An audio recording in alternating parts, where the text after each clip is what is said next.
what do you do to build a great team of people and motivate them to contribute more to the success of Audi here in Vietnam? Well, we started as a startup, so as I told you, so it was at the beginning difficult to attract people to our brand because the brand was not very known. And as the more we go, the more people actually realize the brand is interesting, and then the brand is investing in people. So we have quite a number of female and so women who are young and who've been working with the company since the start, and we've been having a kind of a very nice evolution professionally. We've been investing in people who have been sent abroad for training. Some people are under certification over a 2-year period with, 6 times they go somewhere to get training all over Asia.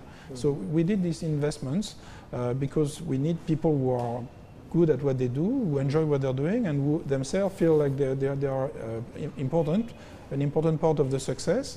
For me, it was a pleasure when we did the 5 years anniversary to have 70 people in the audience. It's 70% of those people were at the beginning of the company, and they are still there.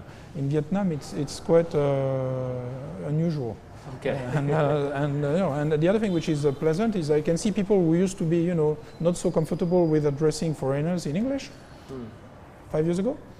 Now I see the same people today. I can tell you they can explain what is right and what is wrong and why it should be done this way or that way. I mean, that's what I like as well. I see that basically everybody got better, more professional, and had more enjoyment as well. And everybody's been growing with the brand, actually with the country, because Vietnam as well has changed a lot. So everybody is basically growing with the country, and we've been trying to grow in a way which is bringing rather than taking. So what is the strategy for the next 5 years for Audi? Well, for 5 years, let's see. So what we would like to do first is we have a success which is going stronger and stronger in Ho Chi Minh City. So our current facilities are very good, but it might be an issue that we might have to expand somewhere because of growing too fast. We just opened, actually, we had the same issue in Hanoi, so we opened a big place in January. It's 3,300 square meters, a very big showroom with 12-car display. So we might have a similar issue here.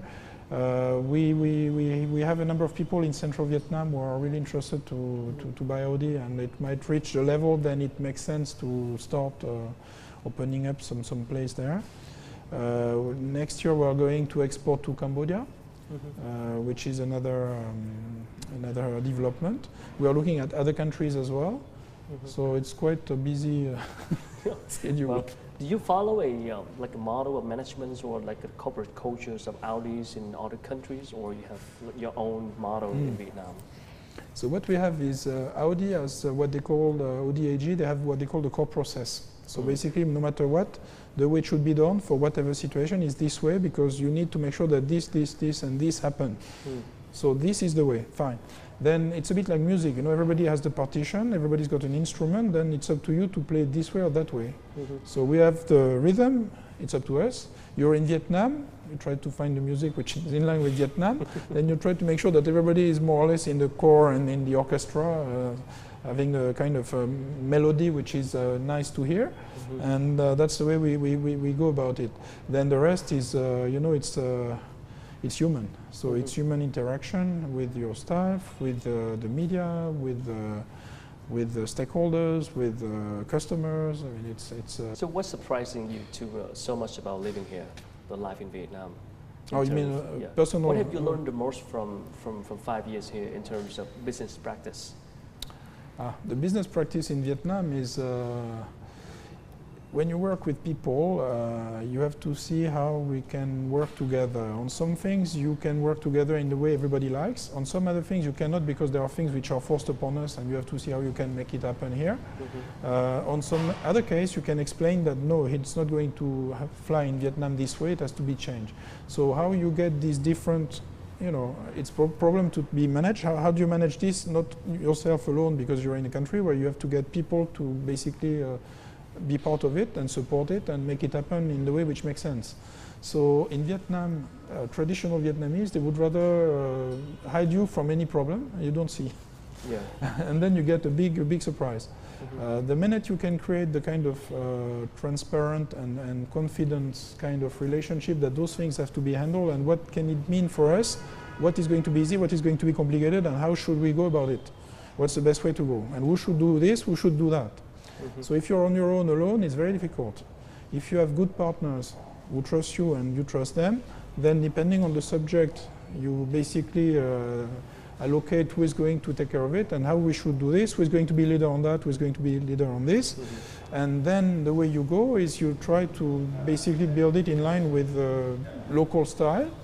At the same time, as I said, our company, the main shareholder is a French company listed on the French Stock Exchange. And so as a listed company, we have a number of standards and work ethics, which makes us work in a way which is in line with world standards.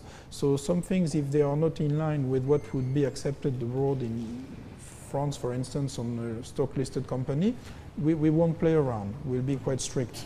So then, as I said before, you have to see things and how you can organize it in a way which is compliant at the same time, which makes sense with the local, situation. So that's we try to be pragmatic, at the same time realistic, and at the same time, positive and developing things. So personally, what do you like most about the life here in Vietnam? What I like about the life in Vietnam is that the city or the country never sleeps. Okay. And what I don't like Always is that moving. the city and country never sleeps either. Okay, so that's one problem. Thank you so much for coming. My pleasure. Okay, thank you. Thank you.